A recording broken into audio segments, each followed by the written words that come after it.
considering this matter. So will the Chancellor write jointly with the B Secretary confirming a solution will actually give these workers access to 80% of their typical earnings? Chancellor. Mr. Speaker, at this point, it is very difficult to make changes to the operation of these schemes that would just delay further payment. For those workers who have fluctuating wages, for example, those on 0 hours contracts, we have provided employers and employees the ability to take either the most recent time period and look at that over a year before if they were seasonal, or indeed to take an average of their earnings over a period to make sure that they're not inadvertently penalised by a shorter period of lower earnings. I think that does provide flexibility and generosity to those who do not have fixed amounts of work. Over to Stephen Metcalfe. Stephen Metcalfe. Thank you, Mr. Speaker. And can I thank the Chancellor for all he is doing to protect jobs and income in this really difficult time, and especially the introduction of the Jobs Retention Scheme. However, he will be aware that many companies don't initiate a payroll run until the end of the month. This means that new starters in early March who have been paid for work that they've done in March, but then have been laid off because they're unable to access the furlough scheme. Will he review this and consider other evidence of employment?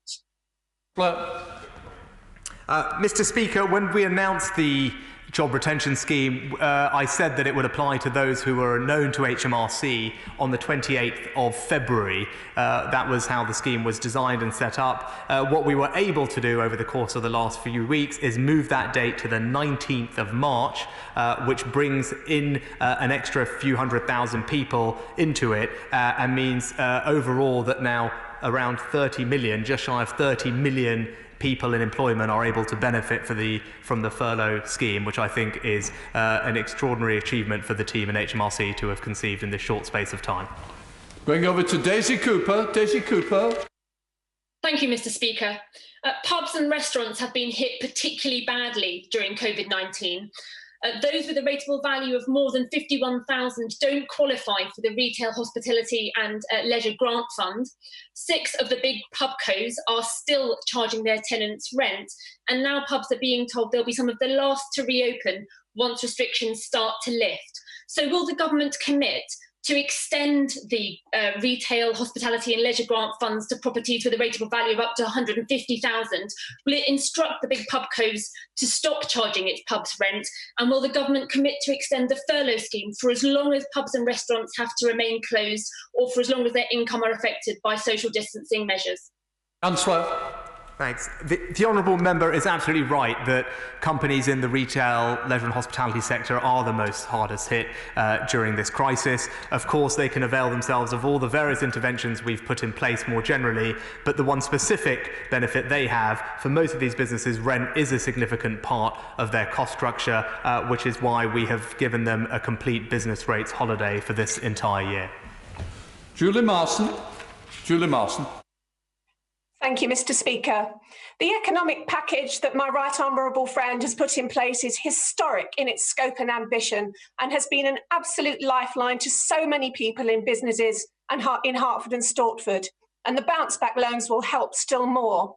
But would he agree with me that there are some, mainly larger businesses, which are entitled to taxpayer support, but which do not need it and so have not taken it, and that we should applaud the lead they have taken, others who do not need it to do the same in the national interest?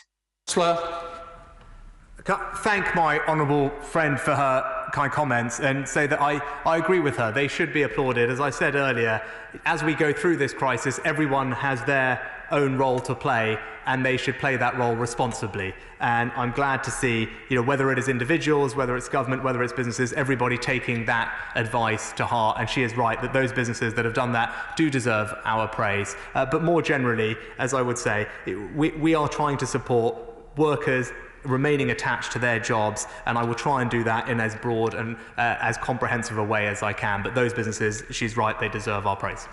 Stephen Farray. Stephen Farray. Thank you, Mr. Speaker. Like others, I am sceptical that we will see a V-shaped recession followed by a sharp recovery, with some sectors and some regions struggling more than others. So does the Chancellor accept the need for some form of future economic stimulus to restart the economy. Surely it's not just a case of restarting the engines on the economy may need a bit of a push. Chancellor. Thank you, Mr. Speaker. I think the most important economic policy at the moment is to maintain productive capacity of the UK economy during a period of shutdown. Our interventions are designed to preserve as many businesses, as many jobs and as many connections as possible. That's the best way to ensure that the recovery can be as strong as we would all like it to be. And that, for the moment, is where we will focus our attention. Andrew Selous.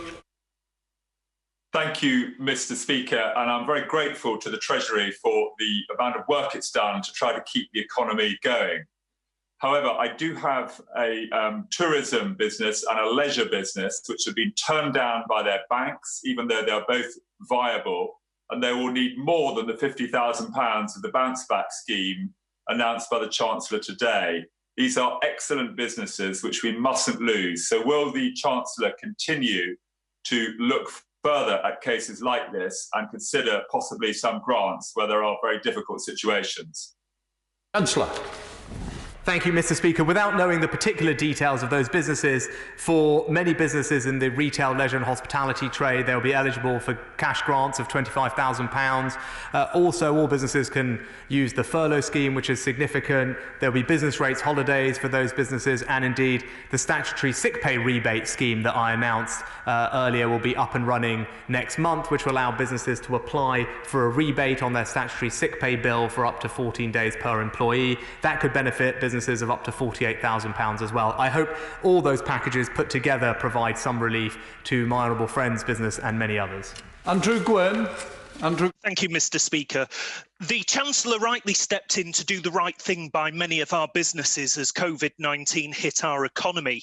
But is he aware that there's a small group of people who took on pub tenancies between the last eligible date he set in the grant rules and the lockdown? I have 3 in my constituency. It's a sizable financial commitment, and even more so when you then can't trade for the foreseeable future. Can he look again at the rules and assist this small number of people now in limbo with no access to help? Chancellor. Mr. Speaker, I'm happy to look at the specific situation that the honourable gentleman raises. I would caution it is difficult to make changes to these schemes. As many members have said, the importance is now getting cash out to people. The only way to do that is to let these systems run as designed. But I'm happy to go and have a look at the issue that he raised. Jean Lamont. Thank you, Mr. Speaker. Can I congratulate the Chancellor and his team at the Treasury for everything they are doing to support the country during this very challenging time. But can I ask the Chancellor, in relation to Scotland and Barnett consequentials, how much extra funding has flowed to Scotland as a consequence of his announcements, in particular in relation to business support that he's announced? How much extra funding has come to Scotland as a consequence of that? Thank you, Mr. Speaker. My honourable friend is absolutely right that when I say we are all in this together, I mean every part of our union, and this government is steadfast in its support in getting through this crisis by supporting and working very closely with all members of our union. I can tell him that from the budget onwards, £4 billion in Barnett consequentials have been provided to Scotland. £3.5 billion of that relates very specifically to the range of announcements relating to our response to coronavirus, and those numbers are in addition to the UK-wide measures that do support business, like, for example, the job retention scheme as well. We go over to Angus Brendan McNeill. Angus. Happily, Mr. Speaker, I hope you're all doing well there overseas in London. Last week, Mr. Speaker, a member of the Bank of England's Monetary Policy Committee said that monetary financing for financial fiscal spend with central bank money rather than government bonds is something that central banks are always doing. Direct funding of governments by their own central banks is therefore a fact. And can we remember the words of the late American economist J.K. Galbraith, who said the process by which money is created is so simple, the mind is repelled. Therefore, can the Chancellor take this opportunity not to repeat the socially divisive policy of austerity? As coming out of this crisis, the last thing any of us need is another round of austerity. Mr. Speaker, what I can tell the honourable gentleman is rather than commenting on monetary policy, it was obviously not my place to do, is that we are determined, as I've said, to preserve as much of the productive capacity of the UK economy as we can through this crisis. Those are the interventions that will ensure that we can bounce back as strongly as possible, recover as much of our potential output as possible, and hopefully then put us in a strong position to carry on delivering on the agenda that we set out at budget, spreading opportunity to every part of this country, levelling up through investments in education, infrastructure and ideas. Steve Double. Thank you very much, Mr. Speaker. As has already been highlighted, the tourism and hospitality sector is going to be the hardest hit through this lockdown. And as we're unlikely to come out of lockdown very soon, it is going to need further support. So can the Chancellor reassure the sector that he will consider further support for tourism and hospitality? And will he particularly reflect on the seasonal nature of this sector?